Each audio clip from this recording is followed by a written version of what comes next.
Muy buenas chicos y chicas, bienvenidos a un nuevo vídeo en el canal del equipo de Power Explosive. En el vídeo de hoy vamos a ver un par de errores muy comunes que se cometen cuando se hace el peso muerto, qué los provoca y qué podemos hacer para solucionarlos. Sin más, vamos a ello. Vamos con el primer error que vamos a tratar en el vídeo de hoy cuando realizamos un peso muerto. Es muy frecuente ver cómo la gente en los gimnasios al realizar el peso muerto extiende las rodillas antes de tiempo. Esto lo que provoca es que la cadera se eleve, que no activemos las piernas lo suficiente y que el movimiento no sea sincronizado entre las rodillas y la cadera.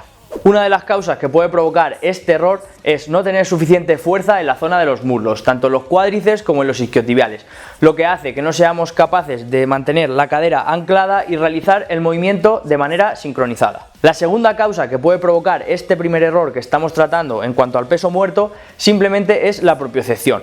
Es que la persona no se está dando cuenta de si está realizando el ejercicio bien o mal, simplemente está cogiendo la barra y está tirando sin pensar en cómo lo está haciendo. La tercera causa que puede provocar este primer error de extender las rodillas antes de tiempo es que quizás no hayamos encontrado nuestro punto óptimo de cadera cuando la barra despega. ¿Qué quiero decir con ello? Es muy frecuente ver a gente que quiere imitar a algunos de sus ídolos y realizar un peso muerto con la cadera demasiado baja, pero quizás por su morfología y por sus proporciones corporales sea más eficiente empezar con la cadera más alta. Vamos, que lo primero es encontrar cuál es nuestro punto de cadera óptimo cuando la barra despega. La primera causa que provocaba este error, como ya hemos dicho, era la debilidad de las piernas. Entonces, el primer consejo para mejorarlo simplemente es trabajar las piernas, trabajar los muslos, los isquiotibiales y seguramente con ello ganemos fuerza y seamos capaces de realizar el movimiento de manera correcta. Como hemos dicho antes, otra de las causas era una falta de propiocepción. Entonces, la manera de mejorar esto es grabarnos. Si nos grabamos y luego analizamos el movimiento, seremos cada vez más conscientes de cómo estamos realizando el ejercicio. Además, sería importante trabajar con intensidades más bajas o con carácter de esfuerzo más bajos para poder pensar en la técnica y realizar el ejercicio de manera correcta y no tener que ir con todo y que se generen posibles errores técnicos. Otra de las causas que provoca este error era que cuando realizamos el despegue la cadera no esté en el punto óptimo. Y diréis, ¿cómo encontramos el punto óptimo de cadera? Pues bien, es necesario que practiquemos con diferentes posiciones de cadera, ya que cada persona tiene un punto óptimo en el que se encuentra cómodo y es capaz de aplicar la máxima fuerza.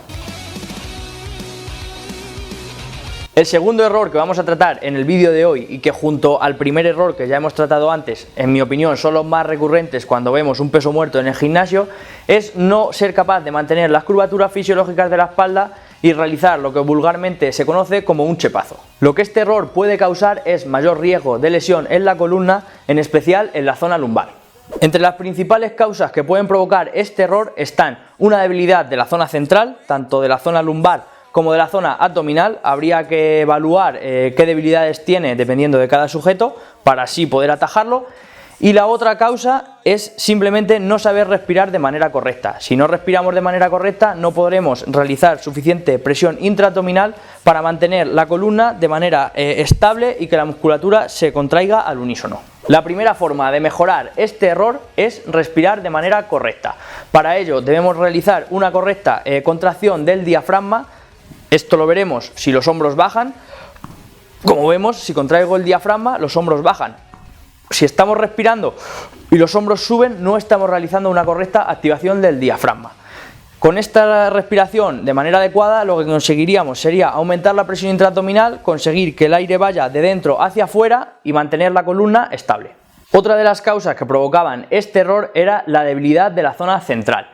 Para ello es muy importante que evaluemos cada caso de manera individual para ver si la musculatura a la que le falta fuerza es la zona lumbar o la zona del abdomen y trabajarlo dependiendo de cuáles sean nuestras necesidades.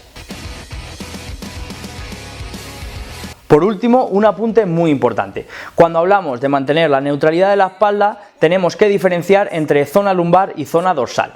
Hay muchísima evidencia de que la zona lumbar debe mantenerse recta, ya que si no es así puede haber riesgo de lesión, en especial hernia discal, el L4, L5 o L5, S1.